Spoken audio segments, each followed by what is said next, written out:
इमरान शाही थाना क्षेत्र के गांव दुनका में रहता था। वह भाड़े पर टाटा मैजिक चलाता था। इससे पहले वह संजय के अस्पताल के मालिक नथुलाल के यहाँ ड्राइवर था। इमरान की आर्थिक स्थिति काफ़ी कमज़ोर थी। उसके पिता छोटे तांगा चलाते थे। इमरान 3 भाइयों में सबसे बड़ा था। इमरान के घर से कुछ दूरी पर चांदनी उर्फ मायरा बानो रहती थी।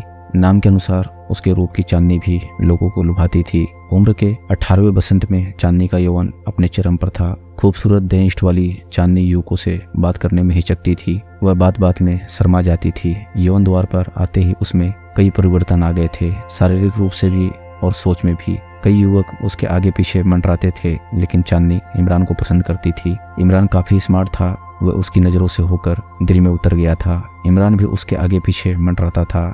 दोनों एक दूसरे से परिचित थे। घर वाले भी एक दूसरे के घर आते जाते थे।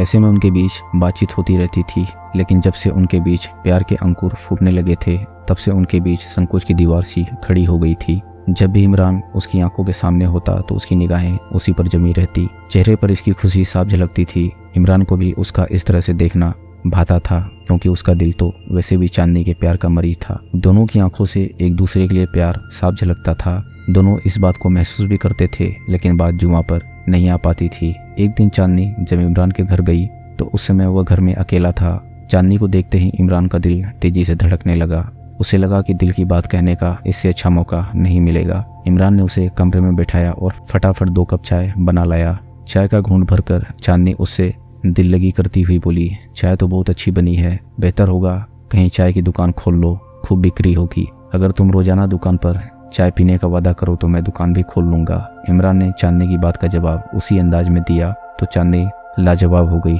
दोनों इस बात पर काफी देर तक हंसते रहे। फिर इमरान गंभीर होकर बोला, चांदनी, मुझे तुमसे एक बात कहनी थी। हाँ कहो ना। सोचता हूँ कि कहीं तुम बुरा न मान जाओ। जब तक कहोगे नहीं कि क्या बात है तो मुझे कैसे पता चलेगा कि अच्छा मानना है कि बुरा। चांदनी, मैं तुमसे दिलो जान से प्यार करता हूँ। ये प्यार आज का नहीं, बरसों का है, जो आज जुआ पर आया है। ये आंखें तो बस तुम्हें ही देखना पसंद करती हैं। तुम्हारे पास रहने से दिल को करार आता है। तुम्हारे प्यार में मैं इतना दीवाना हो चुका हूँ कि अगर तुमने मेरा प्यार स्वीकार नहीं किया तो मैं पागल हो जाऊंगा। इमरान के दिल की बात जुमा पर आई तो सुनकर चांदनी का चेहरा शर्म से लाल हो गया। पलकें झुक गई।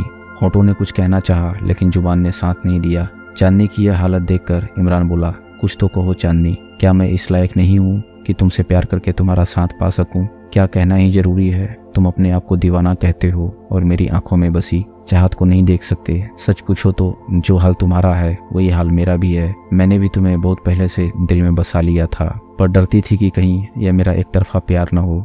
चांदनी ने अपनी चाहत का इजहार कर दिया तो इमरान की खुशी का ठिकाना नहीं रहा। उसे लगा जैसे सारी दुनिया की दौलत चांदनी के रूप में उसकी झोली में आ समाई हो। एक बार दोनों के बीच प्यार का इजहार हुआ तो उनके मिलने जुलने का सिलसिला बढ़ गया। अब दोनों रोज गांव के बाहर एक सुनसान जगह पर मिलने लगे। वहां दोनों एक दूसरे पर जमकर प्यार बरसाते और हमेशा एक दूसरे का साथ निभाने की कस्में खाते। जैसे जैसे समय बीतता गया, दोनों की चाहत दिन दूनी रात चौगुनी बढ़ती गई। इसी बीच एक दिन चांदनी को पेट दर्द की समस्या हुई तो उसने इमरान को बताया। इमरान डॉक्टर संजय भदौरिया से परिचित था, इसलिए वह चांदनी को इलाज के लिए संजय के अस्पताल ले आया। डॉक्टर संजय ने चांदनी का चेकअप किया, फिर कुछ दवाइयां लिख दी जो कि उनके हॉस्पिटल के मेडिकल स्टोर में उपलब्ध थी। हरिओम ने पर्चे में लिखी दवाइयां दे दी। चांदनी को देखते और उसे छूते समय संजय को एक सुखद अनुभूति हुई थी।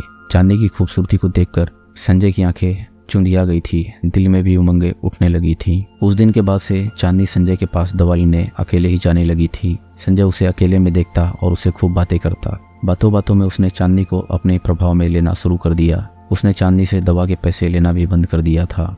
चांदनी भी संजय से खुलकर बातें करती थी। एक दिन संजय ने उसे कहा, चांदनी, तुम मुझे बहुत अच्छी लगती हो, लगता है मैं तुम्हें बहुत चाहने लगा हूँ। यह कहकर संजय ने चांदनी के चेहरे पर नजरें गड़ा दी। यह सुनकर चांदनी पल भर के लिए चौंकी, फिर बोली, आप मुझसे उम्र में बहुत बड़े हैं और शादीशुदा भी हैं। ऐसे में प्यार मुझसे पगली, प्यार उम्र और बंधन को कहाँ देखता है, जिससे होना होता है हो जाता है।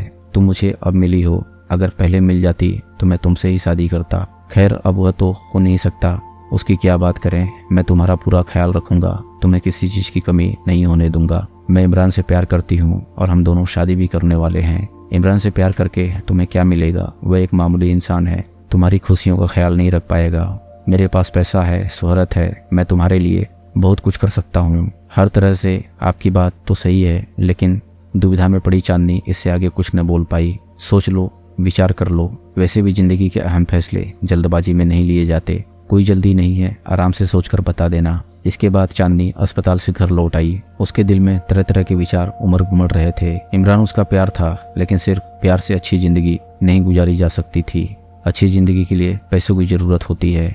वह जरूरत संजय से पूरी हो सकती थी। संजय के प्यार को स्वीकार करके वह अच्छी जिंदगी गुजार सकती थी। आगे चलकर वह उससे शादी के लिए भी मना सकती थी, नहीं तो वह उसकी दूसरी बीवी की तरह ताउम्र गुजार सकती थी। चांदनी का मन बदल गया और उसका फैसला संजय के हक में गया था। अगले ही दिन चांदनी संजय के अस्पताल पहुंचकर उससे मिली। उसके चेहरे की खुशी देखकर संजय जान गया था कि चांदनी ने उसका होने का फैसला कर लिया है। फिर भी अनजान बनते हुए उसने चांदनी से पूछ लिया, तो चांदनी, तुमने क्या सोचा है, इमरान या मैं? जाहिर है आपको न चुनती तो मैं यहाँ वापस भी नहीं आती। चांदनी ने बड़ी अदा से मुस्कुराते हुए कहा। संजय उसका फैसला सुनकर खुश हो गया। उस दिन के बाद से संजय और चांदनी का मिलना जुलना बढ़ गया। दोनों एक दूसरे के काफी नजदीक आ गए। इन नजदीकियों के बाद चांदनी ने इमरान से दूरी बनानी शुरू कर दी। चांदनी का अपने प्रति रूखा व्यवहार देखकर इमरान को उस पर शक हो गया। वह उस पर नजर रखने लगा। जल्दी उसे सच्चाई पता चल गई। इस बात को लेकर वह चांदनी से तो झगड़ा ही, संजय से भी लड़ा। संजय ने उसे डांट डपट कर वहां से भगा दिया। अपनी प्रेमिका को अपने से दूर जाते देखकर इमरान बौखला गया। वह उस दिन को कोसने लगा जब वह चांदनी को इलाज के लिए संजय के पास ले गया था। संजय ने उसकी पीठ में छुरा भोंका था, इसलिए उसने संजय की जिंदगी छीन लेने का फैसला कर लिया। 16-17 सितंबर की रात 3:30 बजे करीब वह संजय के अस्पताल में घुसा। उसने संजय को बाहर चारपाई पर मच्छरदानी लगाकर सोते देखा। वह चारपाई के नजदीक पहुंचा और मच्छरदानी हटाकर साथ लाए छुरे से संजय पर ताबड़तोड़ प्रहार करने शुरू कर दिए। सोता हुआ संजय चीख न सका और उसकी मौत हो गई। संजय को मौत के घाट उतारने के बाद इमरान जिस रास्ते से आया था उसी रास्ते से अस्पताल से बाहर निकल गया। वहां से जाने के बाद वह रतनपुरा के जंगल में जाकर छिप गया, लेकिन उसका गुनाह तीसरी आंख में कैद हो गया था, जिसके बाद पुलिस को उस तक पहुंचने में देर न लगी। इसके अलावा मुठभेड़ के दौरान पुलिस पर जानलेवा हमला करने के लिए भी उसके खिलाफ मुकदमा भी दर्ज कर दिया गया। आवश्यक कानूनी लिखा पढ़ी के बाद इमरान को न्यायालय में पेश कर न्यायिक अभिरक्षा में भेज दिया गया। दोस्तों, अगर आपको कहानी पसंद आ रही हो तो वीडियो को लाइक करें और चैनल को सब्सक्राइब करें। हम ऐसी मज़ेदार कहानियाँ आपके लिए लाते रहेंगे।